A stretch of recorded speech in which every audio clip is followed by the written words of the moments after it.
তুই আবারও সেই গেয় ভাষা বললি? নাউজুবিল্লাহ, তুমি আলহামদুলিল্লাহকে গেয় ভাষা বলছো? তা বলবো না কেন? তুই জানিস না যখন কেউ বলবে তুমি কেমন আছো তখন বলতে হবে আই এম ভেরি ফাইন। আর তুই কেন এইসব বাদ দিয়ে বলছিস আলহামদুলিল্লাহ? কেন তুমি জানো না কেউ কিছু ভালো কথা বললে আলহামদুলিল্লাহ, মাশাআল্লাহ, জাযাকাল্লাহ, আর কেউ কিছু খারাপ কথা বললে বলতে হয় নাউজুবিল্লাহ?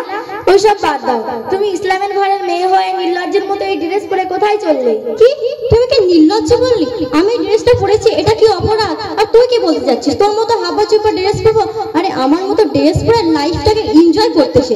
বোরকা পরে এনজয় করা যায় না বুঝি? তোমাদের মতন হাজারো মেয়ে পর্দা হালকা ভাবে নিচ্ছে, যে না বেবেচারি করে লাঞ্ছিত বঞ্চিত হচ্ছে। তোদের সমস্যাটা কোথায়? আমাদের কোনো সমস্যা নেই, সমস্যা তো তোমাদের। ইসলামের সুন্দর সংস্কৃত ছেড়ে প্যারা চর্চা, মগ্ন, পচা সংস্কৃত তোমাদের খুব ভালো লাগে, তাই তো তোমরা বেপরদায় ঘোরো। আচ্ছা, কখন থেকে তোরা পর্দা করে যাচ্ছিস? পর্দার মানেটা কি বলতো? পর্দার মানে হলো আবরণ করা বা ঢেকে রাখা, আর এই পর্দাই হলো মুসলিমের অন্যতম বিধান। আর এই পর্দা নিয়ে আল্লাহ কি বলেছেন জানো? কি আবার? আল্লাহ পাক কুরআন শরীফের সূরা আল কাহফির প্রথম দিকে বলেছেন, হে নারী তোমরা তোমাদের ঘরে অবস্থান করো। জাহিলিয়া যুগের নারীদের মতো তোমরা তোমাদের সৌন্দর্যকে পরপুরুষের প্রদর্শন করো না। চিনি যত্নে রাখলে যেমন পিঁপড়ে লাগা কঠিন, তেমনি মেয়েরা পর্দা করলে তাদের অসম্মান করা তার থেকে বড় কঠিন। আচ্ছা বোন, তোমাকে একটি উদাহরণ দিই। দুটি 5 টাকার নোট, একটি খোলা দুনিয়ায় ঘুরে বেড়াচ্ছে আর একটি যত্নে বাক্সে রাখা আছে। যেটি যত্নে বাক্সে রাখা আছে সেখানে নতুনের মতন আছে, আর যেটি খোলা দুনিয়ায় ঘুরে বেড়াচ্ছে সেটি এক হাত থেকে অন্য হাতে গিয়ে ফেলে নোংরা হয়ে যাচ্ছে। এখানে পর্দা ও বেপর্দার পার্থক্য আলাদা। তো যাই হোক, তোদের সাথে আজেবাজে তর্ক করে আমার সময় নষ্ট করে ফেলেছি। আমার আবার পিকনিকে যাওয়ার টাইম হয়ে গেছে, আমি চললাম। দাঁড়াও বোন, এখন তো আজান হয়ে গেছে, পিকনিকে না গিয়ে নামাজ পড়ে নিলে হতো না? সব ফালতু বকছিস। আমি পিকনিকে গিয়ে নামাজ পড়বো, আর আমি নামাজ পড়ে কার কাছে মাথা নত করবো? নাউজুবিল্লাহ, তুমি এ কি বললে? আচ্ছা, আল্লাহকে তো দেখা যায় না, তাহলে কিভাবে বিশ্বাস করবো? আচ্ছা, তুমি যে বাতাসকে বিশ্বাস করো সেটাকে তো দেখা যায় না, শুধুমাত্র অনুভব করা যায়, তাহলে ওটাকে কেন বিশ্বাস করো? কেন, তোমার তো মাথার যন্ত্রণা করে, ওটাকেও তো দেখা যায় না, শুধুমাত্র অনুভব করা যায়, তাহলে ওটাকে কেন বিশ্বাস করো? আচ্ছা, নামাজ পড়লে কি হয়? কেন তুমি জানো না? আল্লাহ পাক পবিত্র কুরআন শরীফের মধ্যে দিয়ে বলেছেন, ইন্না সালাতা আলিম ফাসানি আল মুনকার, অর্থাৎ যৌবনগণ আল্লাহর কাছে বেশি গ্রহণযোগ্য। এমনকি হযরত মুহাম্মদ সাল্লাল্লাহু আলাইহি ওয়াসাল্লাম বলেছেন, ইন্না সালাতুল মিফতাহুল জান্নাত, অর্থাৎ নামাজ হলো জান্নাতের চাবি। ঠিক আছে, আমি তোদের কিছু প্রশ্ন করতে চাই। হ্যাঁ, তুমি অবশ্যই করতে পারো। কিয়ামতের দিন কি আল্লাহ পাক আরশের নিচে ছায়া দেবে? অবশ্যই দেবে। কাদের দেবে?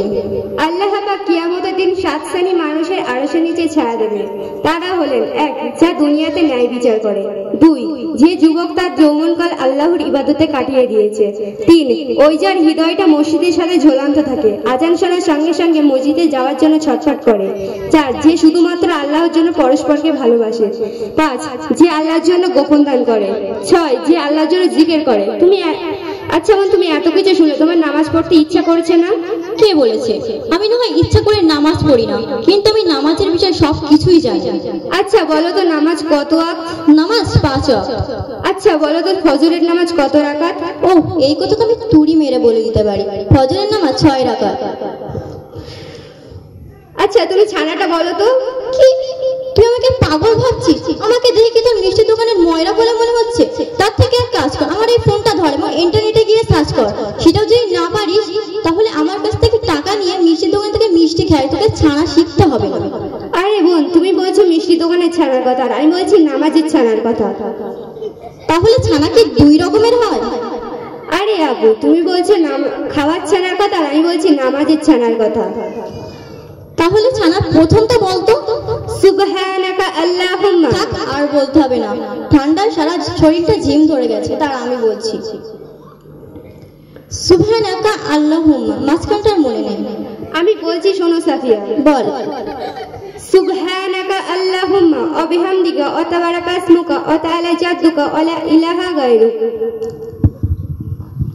ঠিক আছে, আমি তোদের কিছু প্রশ্ন করতে চাই। অবশ্যই। আচ্ছা, খাওয়ার আগের দোয়াটা বলতো। যখন খানার সামনে আসে তখন বলতে হয় আল্লাহুম্মা বারিক লানা ফিমা রাযাকতানা ওয়া কিনা আযাবান নার। আর যখন খাবার খেতে হয় তখন বলতে হয় বিসমিল্লাহি ওয়া আলা বারাকাতিল্লাহ। আচ্ছা, শোয়ার আগের দোয়াটা বলতো। বিসমিকা আমুতু ওয়া আহইয়া। কোরআন শরীফের সবথেকে শেষে কোন সূরা আছে? কুরআন শরীফের সবথেকে শেষে আছে সূরা নাস। আসলে ইসলাম সম্পর্কে অনেক তর্ক করে ফেলেছি, আমি না কিছুই জানি না। আমাকে সঠিক পথে আসতে গেলে কি করতে হবে? তোমাকে প্রথমে তওবা করতে হবে, তারপরে তুমি যদি আমাদের মসজিদে ভর্তি হতে চাও তাহলে অনেক কিছু জানতে শিখতে পারবে। ঠিক আছে, আগামীকাল আমি তোমাদের মক্তবে ভর্তি হতে আসবো। আচ্ছা, তোমাদের মক্তবের নামটা কি? আমাদের মক্তবের নাম হলো পশ্চিম নাটিয়া সিদ্দিকী আমিনিয়া মসজিদ। এই বলে আমরা আমাদের মোকালামা ইতি করছি।